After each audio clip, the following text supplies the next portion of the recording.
Yeah, so let me give you one of these. This is a pamphlet that explains all about abolitionism and where we're coming from. Like the abolitionists of slavery, we are Christians who believe that it is unjust to dehumanize another human being, and that is another human being that was dehumanized and murdered. And we believe the gospel of Jesus Christ is the solution. So Jesus came to pay the penalty for our sin. That's a sin. Dehumanizing another person so that you can destroy that person is the same thing that went on with slavery. They dehumanized the slaves. Same thing went on in Nazi Germany, where they dehumanized the Jews. They said they weren't fully human, and then they slaughtered them. And in America, we've killed 57 million innocent babies in the womb since 1973. What do you think women should do if they're rape victims or... I'm glad you asked. Or incest victims? That answers it completely right there. And if you want to talk to an incest victim, she's an abolitionist named Anna Ritchie, and she's here with us this week. So if you want to ask her that question and get more detail on that, she would be glad to talk to you about that. See, we believe that at fertilization, that is a human being. Yeah, so as I was saying, you know, there's no difference. One of these babies was conceived in rape and one wasn't.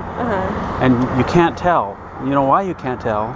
Because there's no difference, right?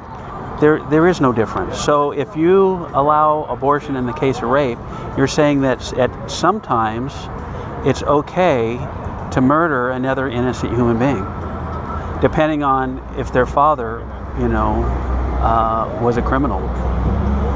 Okay, and so you believe abortion's not appropriate even in the case of rape? No case whatsoever, yeah. What if the mother's dying? Well, in that case, and then you can go to our website, which is on here, it's abolishhumanabortion.com, and then go to the FAQ, and that question is answered in great detail. But if the baby, when it is conceived, is a human being that's made in God's image, then it's wrong to murder that baby. And abortion is murder. Abortion is the premeditated going in and killing that innocent human being. Now, in a case where, let's say you had, and this would be very rare, and you really wouldn't even know, because a lot of times the doctor will say the woman's life is in danger, and she decides to go ahead and carry the baby to term, and she does just fine, and so does the baby. So it's kind of speculation. It's his professional opinion that there's an issue. The solution is to treat both of those, the mother and the developing baby, as human beings, and try to save both of their lives.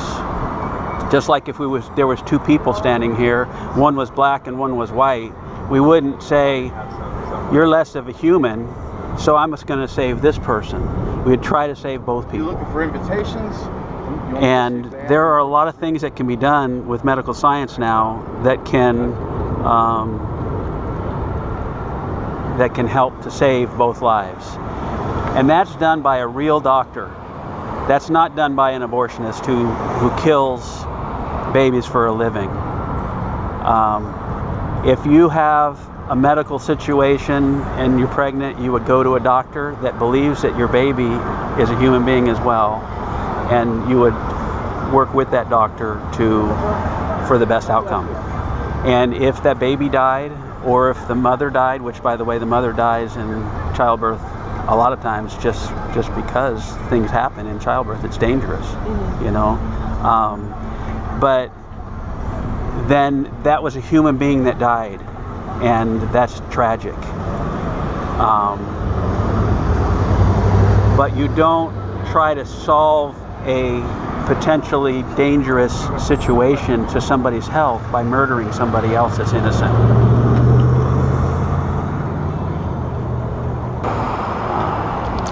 And did you also know that if you write a legislation that says except in the case of rape or incest, if you put that exception, that rape, what we call the rape exception in there, that any woman could walk into that abortion clinic and say 3 words, I was raped.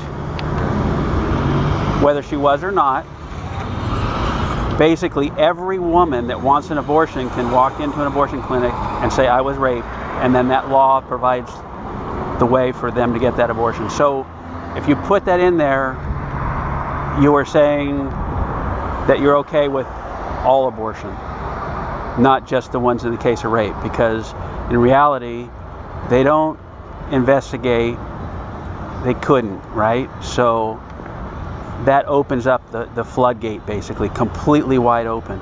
Also, Amendment 1 and the compromise with child sacrifice, because we opposed that compromise, which I'm sure he's been talking to you about the whole time.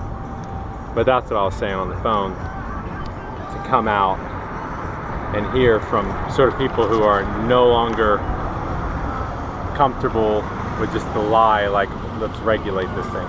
Like pro-choicers back in the day used to say, let's keep it safe, legal, and rare. Well, Amendment 1 is saying, let's keep it safe, legal, and rare. Let's pass Amendment 1, it'll make it a little bit more rare, right? We want to make it safer. And then you say, well, why don't we abolish it? Well, we can't, so we're going to keep it legal. So the pro-life movement has become the pro-choice movement, and they fool a bunch of good people who probably believe similar things to us, because they offer up this sort of alternative to actually calling the nation to repent instead of child sacrifice. So everyone, instead of like loving their unborn neighbors, they go and they vote for Amendment 1.